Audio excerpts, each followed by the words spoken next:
Shalom. Firman Tuhan pada pagi menjelang siang ini terambil dari kitab Markus pasal 9, ayat yang ke-14 sampai ayat yang ke-27. Saya akan bacakan ayat 14, Bapak Ibu ayat yang ke-15, seterusnya sampai ayat yang ke-27. Yesus mengusir roh dari seorang anak yang bisu. Ketika Yesus, Petrus, Yohanes dan Yakobus dan Yohanes kembali pada murid-murid lain, mereka melihat orang banyak mengurumuni murid-murid itu, dan beberapa ahli Taurat sedang mempersoalkan sesuatu dengan mereka. Silakan ayat yang ke-15.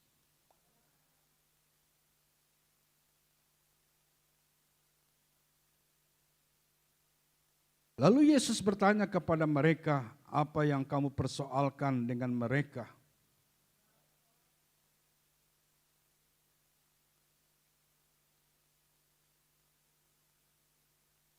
Dan setiap kali roh itu menyerang dia, roh itu membantingkannya ke tanah, lalu mulutnya berbusa, giginya berkertakan dan tubuhnya menjadi kejang. Aku sudah meminta kepada murid-muridmu supaya mereka mengusir roh itu, tetapi mereka tidak dapat.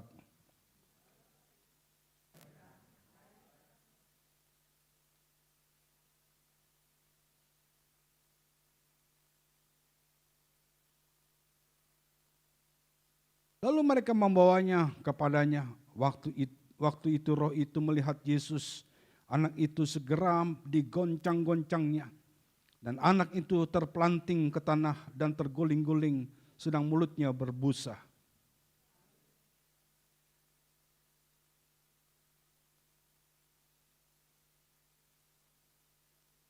Dan seringkali roh itu menyeretnya ke dalam api, ataupun ke dalam air untuk membinasakannya.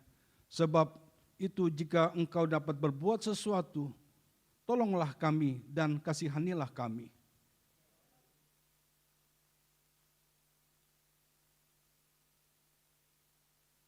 Segera ayah anak itu berteriak, aku percaya, tolonglah aku yang tidak percaya ini.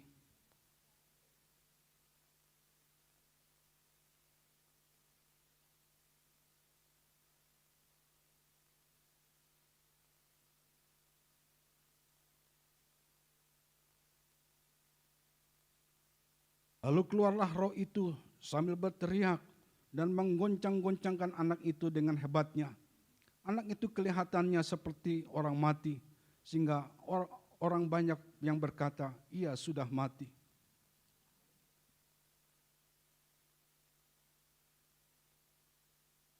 Sedemikian membacaan firman Tuhan. Yang berbahagia adalah kita yang sudah mendengarkan firman-Nya, yang menyimaknya dan yang mau melakukannya dalam kehidupan hari demi hari. Terima kasih untuk Bapak Gembala Sidang, Bapak Pendeta Dr. Rodi Mandang, Master of Theology, yang boleh memberikan saya kesempatan melayani pada pagi hari ini. Juga seluruh majelis dan jemaat, terima kasih.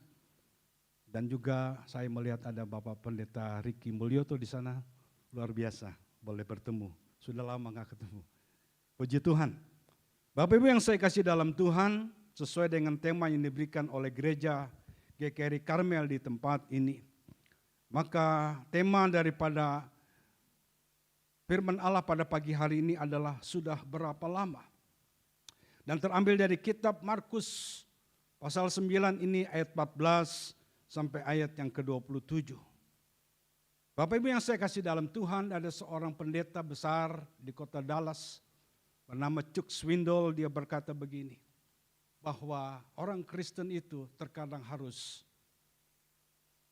melangkah 2 kali, tetapi bisa melompat 3 kali. Berhenti 2 kali, melompat 3 kali. Dan itulah kata-kata yang dikatakan oleh Bapak Pendeta Chuck Swindoll. Saudara sekalian, kita lihat dalam ayat ini mengenai anak yang bisu. Dan Tuhan Yesus mengusir roh jahat dari anak ini. Bapak Ibu yang saya kasih dalam Tuhan, menarik ayat ini Bapak Ibu. Karena sebelum ayat ini terjadi, maka kita lihat di atasnya itu mengenai Yesus dimuliakan di atas gunung. Dan dia bertemu dengan Elia dan juga akan Nabi Musa. Dua tokoh yang terpenting dalam perjanjian lama. Dan waktu itu Tuhan Yesus bersama dengan Petrus, Yakobus, dan Yohanes. Dan Tuhan Yesus ada di atas gunung, dimuliakan di sana. Dan apa yang terjadi Bapak Ibu? Beberapa penafsir mengatakan ketika Yesus ada di atas gunung itu, maka dia bercakap-cakap mengenai hal keselamatan yang akan diberikan kepada dunia bersama dengan Elia dan juga Musa. Yang menarik saudara adalah bahwa Musa ada di atas gunung tersebut. Kalau kita lihat di dalam perjanjian lama, bagaimana Musa tinggal melangkah sedikit sekali untuk masuk ke tanah Kanaan. Tetapi Tuhan berkata, tidak, kamu berhenti di sini. Tinggal selangkah lagi. Tetapi Musa tidak bisa masuk ke tanah Kanaan tersebut. Tetapi ketika Musa kecewa dan merasa bahwa kok saya sudah bercapek-capek, sudah berlelah-lelah, membawa 2 juta umat Israel berangkat dari negeri Mesir sampai ke negeri ini, dan akan melangkah sedikit masuk ke tanah Kanaan, Tuhan berkata tidak bisa. Tuhan punya maksud, Tuhan punya rencana. Sehingga kita lihat bahwa Musa walaupun tidak diperkenankan untuk masuk ke tanah Kanaan, tapi Musa bisa bercakap-cakap dengan Tuhan di atas gunung yang kita lihat dalam ayat pasal 9 ini. Waktu saya diperkenankan berada di tempat ini, di atas gunung tersebut, dan bersama dengan tim dari Holy Land tersebut, saya melihat luar biasa. Tempatnya dingin, sejuk, dan enak sekali ada di sana. Dan waktu itu murid-murid berkata, enak sekali tempat di sini. Baiklah kita bersama dengan Tuhan, bersama dengan murid-murid, kita bangun kemah di tempat ini. Tetapi Tuhan turun dari atas gunung itu. Dan inilah yang kita lihat Bapak Ibu. Ketika Tuhan turun dari atas gunung itu, ada mujizat yang terjadi. Dan mujizatnya Bapak Ibu, terjadi kepada seorang anak yang bisu, yang sudah dikuasai oleh roh jahat. Dan bapaknya ini datang kepada 9 daripada murid-muridnya untuk supaya boleh diselamatkan, disembuhkan. Dan anak ini Bapak Ibu sudah dari kecil mengalami peristiwa tersebut. Yang luar biasa Bapak Ibu dalam ayat yang kita baca ini adalah Tuhan bertanya, sudah berapa lama? Sudah berapa lama anak ini mengalami hal demikian? Orang tuanya atau ayahnya mungkin sudah bawa ke tabib-tabib, ke orang pintar, ke berbagai tempat. Bahkan kepada 9 murid-murid Tuhan Yesus. Tetapi mereka tidak bisa menyembuhkan anak tersebut. Bapak Ibu yang saya kasih dalam Tuhan, kita lihat dalam ayat ini bagaimana Tuhan Yesus akhirnya menyembuhkan anak tersebut. Tetapi yang menarik bahwa ketika Tuhan bertanya, sudah berapa lama? Maka di sini kita boleh bertanya kepada diri kita, kepada firman Allah, kepada apa yang sudah Tuhan Yesus katakan, sudah berapa lama? Saudara, ketika kita mengalami hidup yang lancar, bisnis kita lancar, kesehatan kita lancar, maupun juga anak-anak sehat-sehat semua, dan juga income ke pendapatan boleh masuk per menit per detik seperti Cristiano Ronaldo yang masuk beberapa menit beberapa detik. Rasa-rasanya semuanya enak, semuanya indah. Tatkala kita menikmati segala sesuatu dengan nyaman dan enak.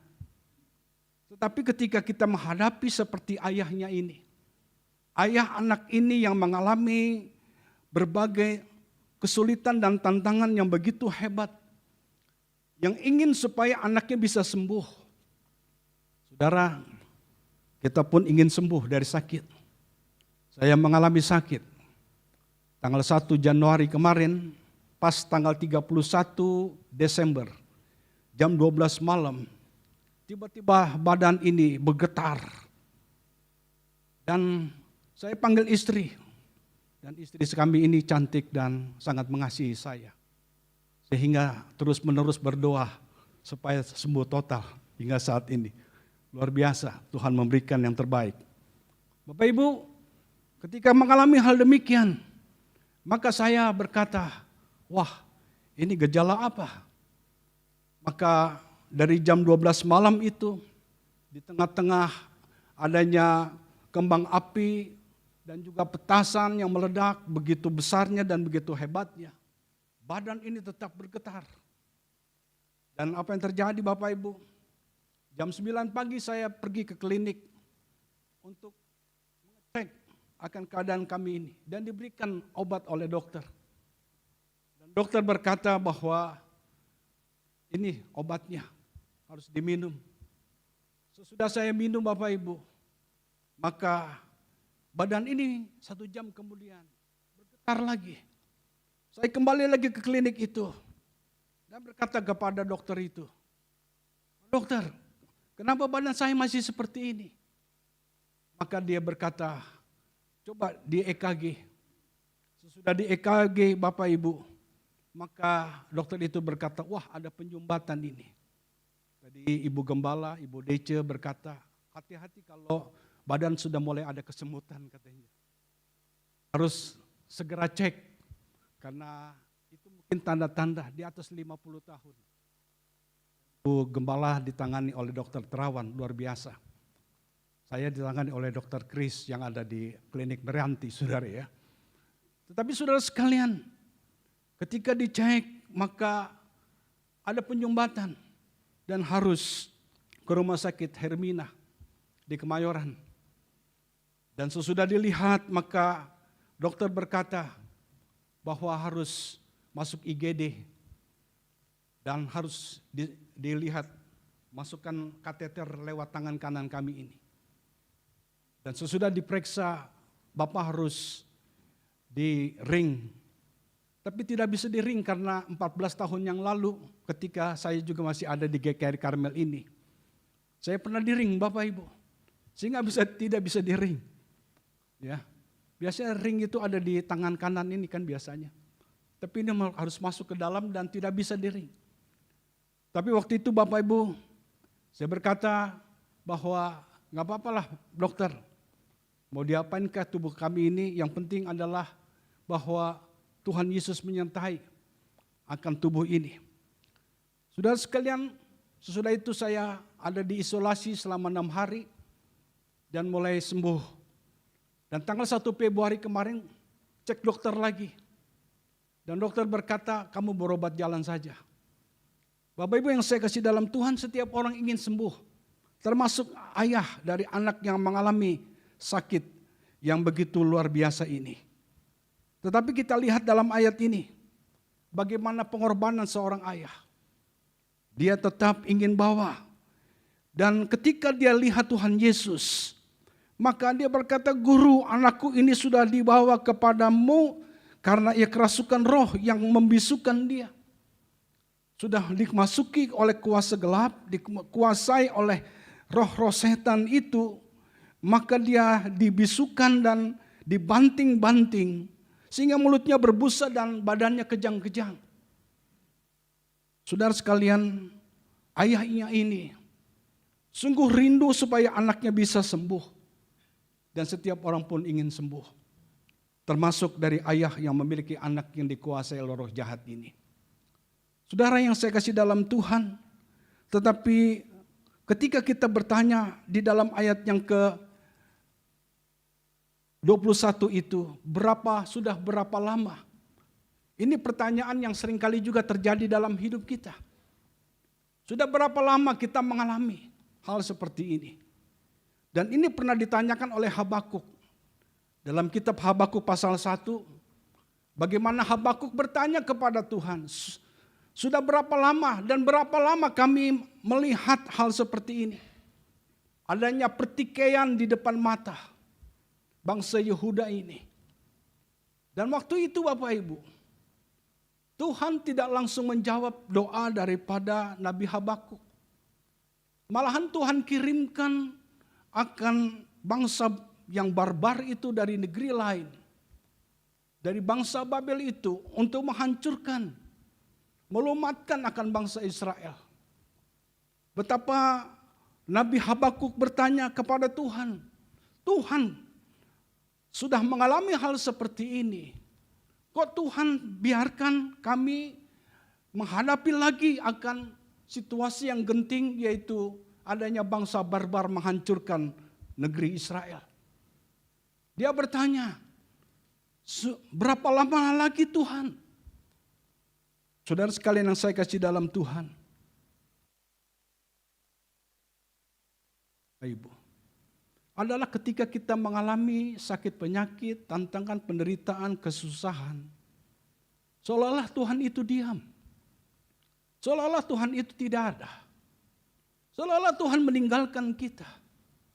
Seolah-olah Tuhan sepertinya cuek kepada kita. Ini adalah sesuatu yang sangat sulit kita mengerti dalam kehidupan ini. Ketika kita sedang menghadapi situasi yang genting dalam hidup kita, yang pelik dalam hidup kita. Sepertinya Tuhan diam. Dan Tuhan tidak berbicara apa-apa. Malahan perkaranya semakin rumit dan pelik sekali. Dan ini pernah dialami oleh para murid ketika Tuhan berkata kepada para murid, berikan kepada 5.000 orang itu makan. Berikan kepada 5.000 orang itu makan. Saudara sekalian, murid-murid berkata dalam hati, wah, untuk berikan makan kepada 5.000 orang lebih ini, yang hanya laki-laki dan belum ditambah wanita dan lain sebagainya, mungkin 10.000 orang. Bagaimana mungkin? Tapi Tuhan berkata, berikan mereka makan. Disinilah kita lihat adanya ujian yang terjadi. Hidup ini ada 3T. Life is a test. Hidup ini ada tesnya, ada ujiannya. Life is a trust. Hidup ini ada kepercayaannya. Ada kepercayaan yang diberikan oleh pimpinan kepada kita. Yang suatu saat kepercayaan itu bisa hilang. Yang suatu saat kepercayaan itu bisa diambil. Dan yang ketiga, life is temporary. Hidup ini sementara. Tidak selama-lamanya hidup dalam dunia. Karena dunia yang kita tempati ini hanyalah sementara saja. Dan para murid diuji waktu itu. Sampai seberapa jauh pengenalan mereka akan Tuhan. Sampai seberapa dalam pengenalan mereka, iman mereka kepada Tuhan. Ketika kita mengalami ujian Bapak Ibu, seolah-olah Tuhan tinggalkan kita. Seolah-olah hanya air mata yang tumpah. Seolah-olah hanya kehancuran hati yang kita dapatkan. Kita menangis, kenapa terjadi demikian? Kita berdoa, tidak ada jawaban. Disitulah ujian terjadi dalam hidup kita Bapak Ibu. Disitulah kita sedang mengalami bagaimana Tuhan sedang memproses kita. Banyak orang ingin hasilnya, tapi tidak mau prosesnya. Tapi dalam hidup ini ada proses yang harus kita lewati. Ada proses yang besar, yang dahsyat yang kita lewati. Dan Habakuk pun mengalaminya. Dan kalau kita buka dalam kitab Lukas pasal 1 ayat yang ke-7. Lukas 1 ayat yang ke-7.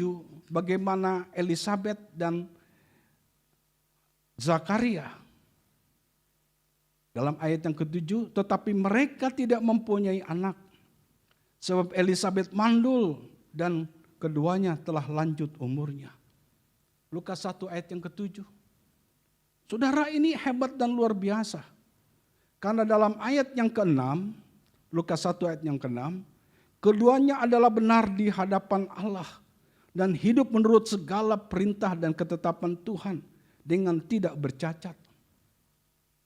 Mereka hidup benar. Mereka hidup baik. Mereka hidup menyenangkan hati Tuhan dan hidup dalam ketetapan Tuhan. Apa yang kurang dari Zakaria? Ya, Zakaria tidak ada adanya Pak Adi. Apa yang kurang dari Elisabet? Mereka imam, mereka keturunan Harun. Seolah-olah kita pun bisa berkata, Tuhan saya ini kan hidup baik, hidup kudus. Walaupun tidak di jalan kudus, tapi hidup kudus, hidup baik, hidup benar. Kok saya mengalami hal seperti ini? Seolah-olah Tuhan tinggalkan saya. Dan Zakaria mengalami hal itu. Karena apa? Karena Alkitab berkata, dia sudah tua, sudah lanjut usia. Sudah lansia. Lansia itu jangan disingkat terlantar dan sia-sia, bukan saudara ya. Tapi lansia maksudnya sudah manula, ya kan? Sudah tua, sudah mandul, tidak bisa lagi. Tapi uniknya Bapak Ibu, ketika Tuhan mengirim malaikat Gabriel dan berkata, Elisabet istrimu itu akan melahirkan seorang anak. Zakarianya tidak percaya Bapak Ibu. Maka Tuhan berkata, karena kamu tidak percaya, maka kamu bisu sampai anakmu melahirkan. Bisu saudara, untung aja dia bisu. Coba aja kalau nyawanya diambil oleh Tuhan kan repot saudara ya. Tidak bisa lihat Yohanes Pembaptis. Tapi bisu sampai anaknya yaitu Yohanes Pembaptis lahir. Saudara, ini pun terjadi kepada seorang bernama Hana. Dalam kitab 1 Samuel. Bisa baca nanti di rumah. Bagaimana Hana bergumul. Seolah-olah Tuhan itu diam. Sampai berapa lama Tuhan saya mengalami hal seperti ini. Yaitu dicaci maki oleh Penina. Dan mengalami yaitu tidak ada anak. Bagi seorang yang ada di timur memiliki anak. Itu sangat penting. Dan Hana waktu itu bergumul. Tapi yang luar biasa Bapak Ibu, Hana tetap masuk ke gereja. Walaupun mungkin hatinya hancur, dikata-katain terus oleh Penina. Dicaci maki. Ya, seperti yang terjadi pada paslon 1, 2, dan 3. Seringkali kita lihat adanya di WA itu, adanya caci maki juga kali saudara ya. Tapi dulu pernah mengalami. Hana itu, 1 Samuel itu. Tetapi kita lihat bagaimana Hana tetap bertekun. Juga kita lihat bagaimana Zakaria dia tetap melakukan tugasnya. Ketika dipanggil oleh Tuhan, kamu laksanakan tugas ini, siap komandan. Wih, luar biasa saudara ya. Siap melakukan apapun yang ditugaskan oleh komandan. Ya, orang Kristen pun demikian. Ketika Tuhan berkata, laksanakan tugas ini, siap komandan. Apapun tugasnya. Ketika kita mengalami tantangan kesulitan, entah kita mengalami yaitu adanya bisnis kita yang drop sampai ke titik 0. 0, 0, 0, 0, 0. Kita berkata puji Tuhan. Kita tunggu angka 1 di depan saudara. Kalau ada angka 1 di depan, maka 00 itu menjadi berguna. Tapi kalau 999 ada angka 0 di belakang, di depannya, nggak berguna saudara. Itulah yang kita lihat bagaimana pada waktu itu Tuhan berkata, sudah berapa lama mengalami hal ini. Dan Hana waktu itu bergumul berdoa dan luar biasa. Tuhan memberikan kepada Hana yaitu adanya Nabi Samuel. Nabi yang bisa membaptis, melantik 2 raja besar. Yaitu Raja Saul dan Raja Daud. Luar biasa. Saudara sekalian, kita lihat lagi bagaimana Daud. Dalam Mazmur pasal 23. Dia berkata, saya ada di lembah-lembah kekelaman. Lembah-lembah kekelaman. Dihadapi oleh Daud Bapak Ibu. Di mana dia menghadapi anaknya Absalom ingin membunuh dia. Saul ingin membunuh dia. Ke depan, ke belakang, ke kiri, ke kanan. Tidak ada jalan keluar. Kemana lagi? Maka dia menghadap ke atas. Kepada Tuhan. Yang dia sembah, yang dia yakini adalah Tuhan penolong bagi hidupnya. Sehingga saudara sekalian, ketika Daud mengalami adanya lembah-lembah kekelaman. Dia berkata, aku tidak takut bahaya. Saudara, Lembah itu, kalau seseorang melewati lembah, maka dia berjalan di dalamnya dan terkadang lembah itu gelap sekali. Dan terkadang ada pencuri ataupun perampok. Terkadang juga ada binatang-binatang buas yang siap untuk menerkam. Tapi Daud dia berkata bahwa dia bisa melewati lembah-lembah kekelaman. Karena gadamu dan tongkatmu itu yang menyertai aku. Gada adalah semacam kayu yang besar yang bisa untuk memukul binatang-binatang liar. Dan tongkat itu, hurufnya ujungnya itu seperti huruf L. Yang kalau misalnya domba itu lari, maka dia akan memanggilnya, dia tarik, dia taruh di leher dengan tongkat itu. Maka domba itu tidak lari ke kanan, ke hutan, tapi diarahkan lagi. Itulah Tuhan kita Bapak Ibu. Dan di sini kita belajar bagaimana anak ini bisa disembuhkan. Dan adanya pertarungan dengan kuasa gelap yang kita lihat dalam ayat ini. Bagaimana kuasa gelap iblis itu menggoncang-goncangkan anak ini sejak dari kecil. Itulah pekerjaan iblis Bapak Ibu. Beberapa minggu yang lalu kami ada acara di GKRI Karmel ini. Berdoa untuk pemilu. Dan Pendeta Roni Sigarlaki memberikan kepada kita mengenai satu ayat yang terdapat dalam kitab Efesus 6 ayat 12. Bahwa kita melawan kuasa-kuasa gelap, tipu-tipu jahat yang menguasai dunia ini, yang menguasai akan udara dan dimanapun kita berada. Seolah-olah kita tidak berdaya karena hebatnya kuasa iblis itu yang ingin menguasai dunia, ingin menguasai orang percaya. Supaya bisa ditarik sebanyak-banyaknya orang masuk ke neraka bersama dengan dia. Termasuk anak ini juga ingin ditarik. Saudara sekalian juga di dalam 1 Petrus 5 ayat 8. Iblis itu seperti singa yang mengaum-ngaum. Yang datang ke kiri ke kanan untuk dapat menerkam setiap orang percaya. Setiap orang yang ingin datang beribadah. Ingin datang beribadah saja kita pergumulan Bapak Ibu. Ya kan? Bangun pagi, tadi malam nonton sampai jam 2, nonton sepak bola. Iblis berkata, udah gak usah datang ibadah. Tidur aja. Apalagi hujan Bapak Ibu. Ya, waktu kemarin kita pemilu tahun 14 Februari itu hujannya deras luar biasa Bapak Ibu. Banyak juga tenda yang ambruk. Kita ingin datang beribadah pada hari Minggu, kita pun mengalami pergumulan. Lagi bawa Bible, jalan di depan rumah tetangga, tetangga bilang, ih suci nih ye. Maka kita berkata, sorry ye. Itu kali saudara ya. Karena apa? Karena kita digodai oleh iblis. Iblis menggodai kita. Bahkan seorang penginjil terkenal bernama Dr. Luis Palau, dia digodai. Yaitu ketika dia kerja di bank Spanyol, disuruh tulis oleh pimpinannya, hilangkanlah angka 0 di belakang. Kita berbagi. Wah, waktu itu bergumul. Bisa atau tidak, bisa atau tidak. Karena dia sedang anak yang paling tua dan memiliki adik-adik yang sedang kuliah, yang sedang sekolah. Dia bergumul karena ibunya sedang sakit. Waduh, bagaimana ini, perlu uang.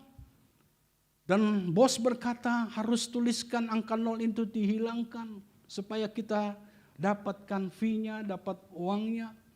Ya.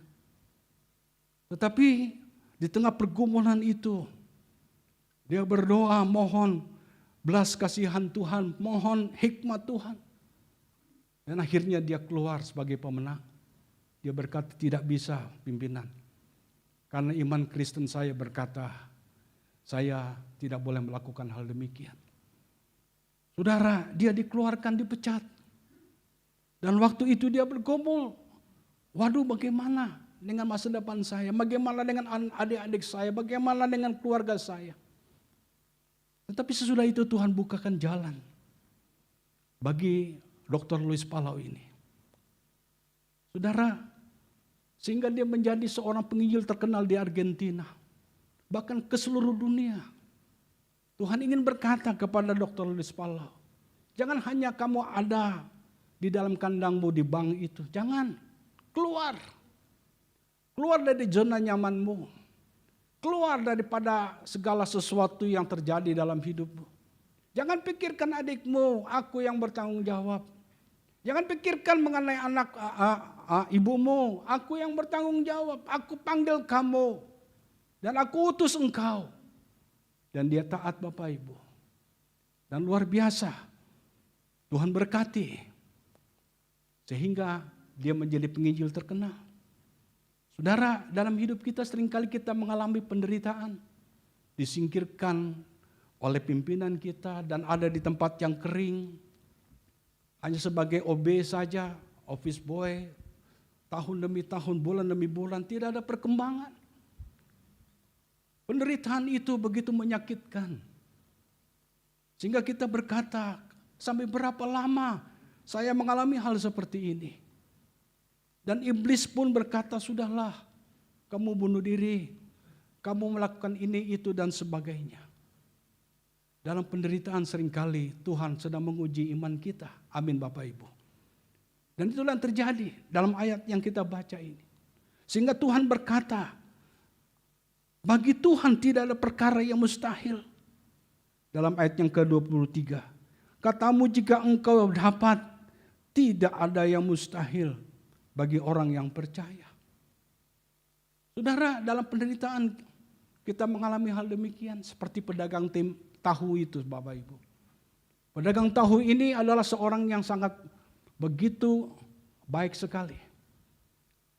Ketika dia ingin pergi ke kota untuk jual daripada tahunya, senantiasa dia berdoa.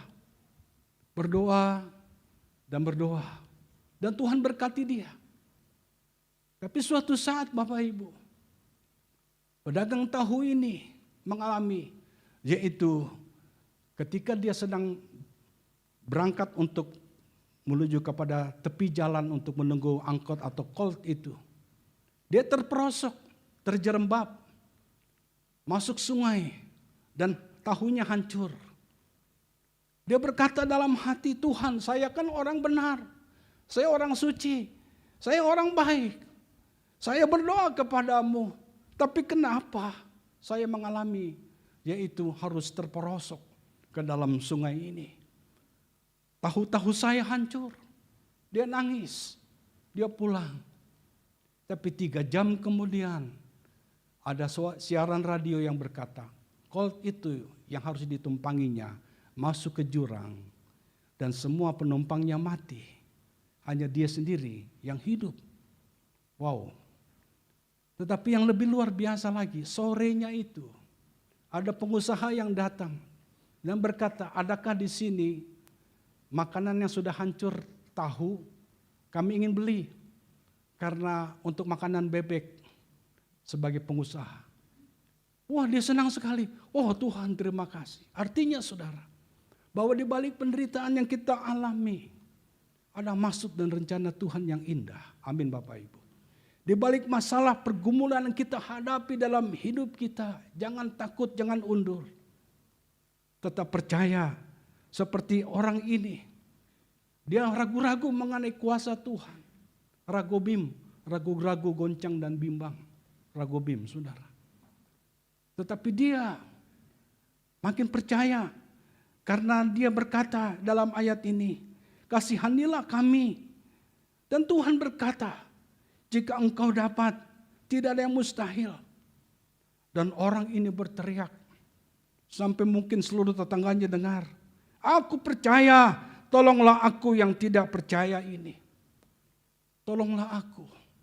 Kalau kita sedang dalam keadaan drop dalam hidup ini menghadapi sakit, penyakit, tantangan, pergumulan, maka kita pun berteriak kepada Tuhan. Tolonglah Tuhan, saya tidak kuat, saya tidak mampu. Saya hanyalah penjunan, engkaulah penjunan, aku hanyalah tanah liat. Tanah yang terbuat tidak berdaya menghadapi dunia ini, menghadapi masalah, menghadapi kesulitan. Kita tidak berdaya. Tetapi orang ini berteriak, memohon kepada Tuhan. Kalau para murid, mereka tidak bisa menyembuhkan. Karena para murid waktu itu mengandalkan kepada kehebatannya, kepada dirinya sendiri. Dia berkata, para murid tidak bisa menyembuhkan anak itu karena mereka berkata, tanpa Tuhan pun saya bisa. Tetapi akhirnya gagal untuk menyembuhkan anak tersebut. Sehingga Tuhan marah dan berkata, sampai berapa lama lagi aku tinggal di antara kamu? Berapa lama lagi aku harus sabar terhadap kamu? Sampai berapa lama lagi Tuhan sabar kepada kita, saudara? Kalau kita tidak percaya, kita mengandalkan diri sendiri. Kita mengandalkan kepada kepandaian kita, kehebatan kita.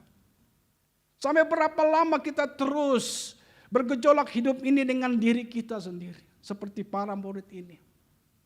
Sehingga Tuhan berkata, masalah ini tidak bisa diselesaikan dengan kekuatanmu. Harus dengan doa. Doa artinya nafas kehidupan orang Kristen. Doa artinya juga adalah mengandalkan Tuhan. Bersandar mutlak kepada Tuhan. Amin Bapak Ibu. Inilah yang kita lihat. Ketika kita berdoa, kita bersandar kepada Tuhan. Saudara, betapa indahnya ketika kita sedang berpacaran, ya kan? Jarak antara Jogja dan Solo itu kalau ada yang di sampingnya itu, maka kita rasanya nyaman. Apalagi kalau dia itu bersandar dan tidur di bahu kita. Saudara, rasa-rasanya 1 jam perjalanan Jogja-Jakarta itu, Jakarta lagi, Solo itu rasanya kok cepet bener. Kok semenit amat sih, cepet amat. Rasanya saudara nyaman ketika ada seseorang yang bersandar. Demikianlah juga dalam hidup kita Bapak Ibu. Ketika kita bersandar pada Tuhan. Ketika kita berharap dan bergantung mutlak kepada Tuhan. Maka kita rasa hidup kita bahagia. Kita senang. Mengapa? Karena kita tidak bergantung kepada jenderal bintang 7. Kita tidak bergantung kepada orang hebat, kepada orang pintar, kepada orang-orang lain. Tapi kita bergantung pada Tuhan. Yang memiliki hidup kita, yang menguasai hidup kita. Yang memberkati hidup kita hari ini, esok, sampai dia datang kedua kali. Itulah Tuhan kita dan itu diakui oleh Daud. Dia berkata bahwa Tuhan gembalaku, takkan kekurangan aku. Tuhan ada di pihakku, siapakah lawanku? Dan Paulus berkata dalam kitab Roma 8 ayat 28, Allah turut bekerja dalam segala sesuatu. Dalam segala aspek hidup kita, dalam segala masalah yang kita hadapi dalam hidup kita. Dia adalah Tuhan yang tetap hebat dan berkuasa. Yang mampu mengubah segala sesuatu yang tidak enak menjadi indah. Segala sesuatu yang gelap bagi kita menjadi terang. Dan kita lihat dalam ayat ini, para murid tidak bisa. Karena mereka mengandalkan kepada diri mereka. Saudara, saya pernah punya pembantu dulu waktu masih SMP namanya Ujang. Rambutnya gondrong. Dan ingin supaya digundul, atau bukan digundul, dicukur rambutnya. Maka dia berkata, Om, dipanggil Om lagi saudara ya. Masih SMP gitu dipanggil Om. Tolong dong, gunting rambut saya. Waduh, saya ambil kaca, saya ambil gunting dan saya gunting rambutnya. Saudara, pernah saudara lihat sawah berpetak-petak dari atas sampai bawah? Itulah rambutnya berpetak-petak, saudara. Maka saya bangunin dia karena dia tidur. Jangan bangun. Maka ketika dia bangun, saudara, dia kaget, dia pergi ke barbershop, digondolin rambutnya. Saudara, mengapa? Karena saya bukan ahlinya. Saya bukan orang yang hebat untuk menggunting rambut. Ada ahlinya, tukang barbershop itu. Saudara, seringkali kita mengandalkan hidup kita untuk melakukan dan untuk menyelesaikan segala masalah yang kita hadapi. Dengan kekuatan kita, dengan kemampuan kita. Tapi tidak semakin baik. Tapi semakin berpetak-petak begitu loh. Semakin hancur.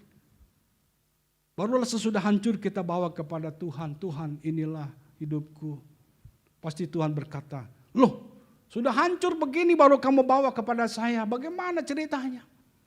Saudara, waktu kita sedang hebat-hebatnya dalam hidup ini, tetap datang kepada Tuhan. Dan kita terus membawa hidup kita kepada Tuhan. Sehingga di dalam ayat yang kita baca ini, para murid, 9 orang ini, bisa melihat bagaimana kuasa Tuhan terjadi. Dan waktu itu Tuhan berkata, hanya berkata saja dengan firman-Nya dalam ayat yang ke-25. Hai kau roh-roh yang menyebabkan orang menjadi bisu dan tuli. Aku memerintahkan engkau keluarlah daripada anak ini dan jangan memasukinya lagi. Keluarlah. Tuhan hanya bersabda. Tuhan hanya berfirman. Tuhan hanya berkata kepada roh kuasa gelap itu. Mungkin dalam hidup kita tidak dikuasai oleh kuasa gelap. Tetapi mungkin dalam hidup kita dikuasai oleh dosa. Dosa yang menyebabkan hidup kita hancur. Dosa yang menyebabkan hidup kita dalam keadaan penuh dengan penderitaan dan penuh dengan berbagai situasi yang pelik. Dosa yang membawa kita akhirnya kepada ujung yang maut. Kita mungkin tidak dikuasai seperti anak ini, dikuasai oleh berbagai bisu, tuli dan sebagainya. Tapi mungkin dalam hidup kita dikuasai oleh dosa. Dan hari ini Tuhan ingin ingatkan. Dan Tuhan ingin berkata, hai dosa, keluarlah engkau dalam hidupku. Jangan bertakhta dalam hidupku, karena hidupku bukannya aku lagi. Melainkan apa? Kristus yang hidup di dalam aku. Amin Bapak Ibu. Galatia 2 ayat yang ke-20. Itulah Rasul Paulus.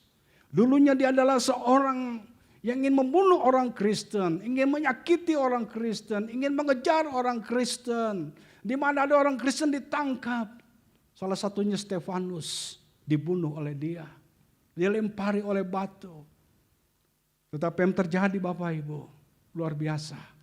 Ketika Stefanus akan menuju kepada ajalnya, dia melihat ke atas. Dan dia melihat Tuhan Yesus sedang berdiri. Kalau dalam pengakuan iman rasuli dikatakan dia duduk di sebelah kanan Allah Bapa. Tetapi dalam Kisah Rasul itu pasal 7, dia berdiri. Seolah-olah memberikan standing applause kepada Stefanus. Terus Stefanus, jangan takut. Kamu sudah sampai di garis akhir, di garis finish. Dan luar biasa, Tuhan Yesus Kristus menyambut kematian Stefanus. Itulah yang kita lihat. Tuhan Yesus pun bukan hanya dia menyelamatkan orang percaya lewat dia tergantung di atas kayu salib. Tapi juga kita lihat bagaimana dia naik ke sorga. Dan sampai hari ini dia tetap kerja. Yaitu berdoa bagi saudara dan saya. Karena Tuhan Yesus tahu bahwa kita tidak mampu dan tidak kuat menghadapi hidup ini. Kita perlu Tuhan. Dan sebagai imam besar, dia berdoa supaya kita kuat dan mampu menghadapi hidup ini. Bapak Ibu yang saya kasih dalam Tuhan, kita lihat di sini, kalau ada dosa dalam hidup kita, mari kita buang. Sehebat apapun kita buang oleh karena kita milik Tuhan, kepunyaan Tuhan, dan ahli waris kerajaan Allah. Kita bawa hidup kita dan keluarga kita sampai dia datang kedua kali untuk menjemput kita. Karena apa? Karena kita orang-orang yang sudah ditebus oleh darah Yesus Kristus. Dan apa yang terjadi dalam ayat yang ke-26? Lalu keluarlah roh itu sambil berteriak, menggoncang anak itu dengan hebatnya. Anak itu kelihatannya seperti orang mati. Sehingga banyak orang yang berkata ia sudah mati. Tetapi Yesus memegang tangan anak itu membangunkannya. Kelihatannya sudah mati. Karena roh itu sudah keluar. Dan sepertinya segala kuasa gelap roh jahat itu sudah hilang dan keluar. Tapi anak ini sepertinya sudah mati. Tetapi Tuhan bangunkan anak ini. Luar biasa Tuhan kita. Tuhan kita Yesus Kristus bukan hanya dia mati tersalib. Dan bukan hanya terkubur. Tapi dia bangkit. Dan dia duduk di sebelah kanan Allah Bapa. Setiap pemimpin dalam dunia. Apakah dia Mussolini, Napoleon Bonaparte, apakah dia Hitler atau siapapun. Dia masuk dalam tanah 2 kali 1 dan tidak bangkit-bangkit. Tapi Tuhan Yesus, pemimpin yang hebat dan luar biasa. Dia mampu untuk mengalahkan maut dan kegelapan. Dan dia bangkit sebagai tanda kemenangan. Kemenangan yang diraih oleh orang Kristen. Kemenangan juga yang diraih seorang embah ketika ditanya oleh cucunya, siapa presiden yang sudah terpilih? Praroro katanya. Wah, cucunya berkata, bukan. Saudara sekalian, kemenangan bukan hanya terjadi kepada pemimpin-pemimpin dunia. Tapi Tuhan Yesus membuktikannya. Sehingga dia bisa bangunkan anak itu dan dia bangkit berdiri. Saudara yang saya kasih dalam Tuhan, kita melihat dalam ayat ini betapa hebatnya kuasa Tuhan Yesus, mujizatnya. Dan kalaupun kita sedang mengalami berbagai-bagai tantangan pergumulan dan juga ada dosa, Tuhan tetap bertanya, berapa lama kamu harus mengalaminya? Atau sudah berapa lama kita mengalaminya? Kalau kita ingin berhenti, kita berkata, Tuhan saya stop. Saya ingin bersandar kepada firman-Mu, kepada janji-Mu, kepada kuasa-Mu. Sehingga hidup saya adalah hidup bagi Tuhan dan senantiasa mengasihi Tuhan. Kiranya firman Allah pada pagi hari ini boleh memberkati kita. Supaya kita senantiasa boleh melihat mujizat yang terjadi bukan hanya untuk diri kita. Tapi untuk kemuliaan dan kebesaran nama Tuhan. Dan dia berjanji bahwa kalau kita senantiasa berharap kepada Tuhan, maka kemuliaan itu akan terjadi. Artinya nama Tuhan Yesus akan ditinggikan dan dipermuliakan dalam hidup kita. Hari ini, hari esok, sampai dia datang menjemput kita. Mari kita berdoa.